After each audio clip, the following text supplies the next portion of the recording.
Today I'm going to teach you want to as a passive voice in this video, so please don't skip video in the mid, watch till the end so that you can understand the all use of passive voice. And I have already described the use of want to as a active voice in different parts, so please watch those video definitely.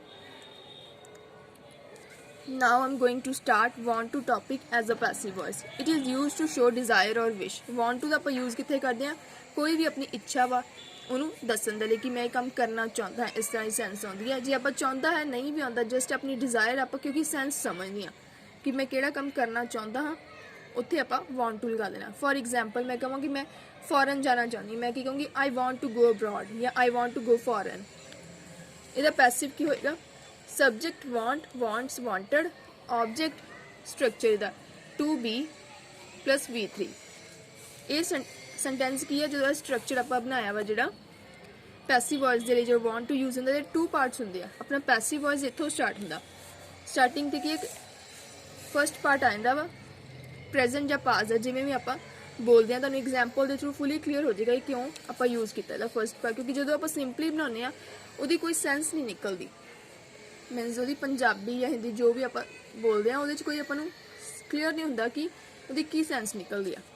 इसलिए अपन ये part जोड़ा वा first जो apply करना पैंदा ताकि अपन clear हो जाए भी यदा पैसिव वॉइस किवें है। वांट कि यूज ना आई यू दे भी प्लस प्लूरल ना want and negative interrogatively do helping verb wants he she टैनी नेम नाल वांट्स एंड हेल्पिंग वर्ब इहदे नाल does interrogative negatively wanted pastly and helping verb did. जो आप एग्जाम्पल देखा तो क्लीयर हो जाए कि ये स्ट्रक्चर के अकॉर्डिंग आप किवें सेंटेंस बना रहे हैं। हुण आप एग्जाम्पल्स देखते हैं। मैं चाहती हाँ कि उसनूं इत्थे बुलाया जाए। मैं चाहती हाँ एक पार्ट आ आई वांट, उसनूं इत्थे बुलाया जाए, उन्होंने बुलाएगा कौन नहीं पता, मीनस उन्होंने बुलाया जाए ये नहीं पता कि बुलाने वाला कौन आ। इट मीनस ये अपना पैसिव आ। I want him to be called here, object ही दा आ गया हिम, जे गर्ल की गल तो आप हर लिख देना सी। टू बी कॉल्ड हेयर, बुलाना कॉल थर्ड फॉर्म होंगी है called. According to structure I want आ गया, आई नाल वांट लगता वा, object him to be V3। जे आप शो करना कि मैं चाहता कि उन्होंने ਉਹਦੇ ਦੁਆਰਾ ਇੱਥੇ ਬੁਲਾਇਆ ਜਾਵੇ ਤਾਂ ਇੱਥੇ ਆਪਾਂ ਬਾय लगा के ਜਿਹਦੇ ਦੁਆਰਾ ਬੁਲਾਉਣਾ ਉਹਦਾ ਲਿਖ ਦਾਂਗੇ ਨੇਮ ਜਾਂ ਜੇ ਕੋਈ ਸਬਜੈਕਟ ਹੈ ਤਾਂ ਉਹਦਾ ऑब्जेक्ट लिख देंगे। ਅਸੀਂ ਚਾਹੁੰਦੇ ਹਾਂ कि इंग्लिश बोली जाए, we want English to be spoken. English बोली जाए, इंग्लिश कौन बोलेगा नहीं पता, इट मीनस ये अपना की है passive. We want English to be spoken, वो चाहता है कि उसनू पकड़िया जाए। He wants to be caught, इत्थे आप हिम क्यों नहीं गए जो अपने बारे गल करते हैं ना आप कि वो इत्थे मैं ये क्लीयर किया जो जिवें वो चाहता कि उसनू पकड़ाई, अपने बारे कह रहा कि उन्होंने पकड़िया जाए, इसलिए आप दोबारा ही इत्थे हिम नहीं यूज़ किया, मीनस ही दा ऑब्जेक्ट एक नाल ही अपन बनाता। जे किसी दूसरे परसन की गल करे भी वो चाहता कि उन्होंने पकड़िया जाए, मीनस किसी दूसरे बॉय को कहता वा तो उत्थे आप या गर्ल को कहता तो हिम या हर अकॉर्डिंग टू अपने सेंटेंस लगा लाँगे आप। वो चाहते वो नहीं चाहते हैं कि उन्होंने कुटिया जाए। नैगेटिव की दे डोंट वांट उसनू कुटिया जाए, sorry him to be beaten, उसनू बॉय है तो हिम टू बी बिटन, कुटना बीट थर्ड फॉर्म बिटन।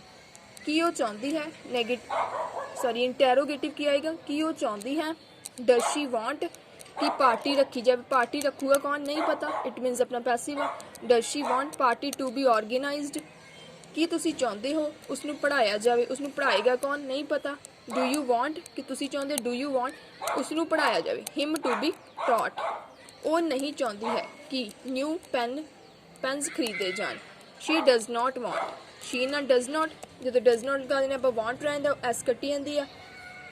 न्यू पेन्स अपने इतने ऑब्जेक्ट की है new pens to be bought. हम आप देखेंगे पास्ट लिए सेंटेंस किवें बन गया। मैं चाहती सी कि उसकी बेइज्जती की जाए, मैं चाहती सी पास्ट विच आई वांटेड उसकी बेइज्जती की जाए। हिम टू बी इंसल्टेड, वो नहीं चाहता सी लोगों को अवेयर किया जाए, मीनस अवेयर कौन करेगा लोगों को नहीं पता, इट मीनस अपना पैसिव है। He did not want people to be awared, कि तुसी चाहते सी कि उसनू झिड़किया जाए। Did you want him to be scolded. Hope so you will have understood the all use of want to as a passive voice. If you have any kind of problem then you can ask me through comments. Thanks for watching my video. Please subscribe and share my channel with your friends and family. Thanks.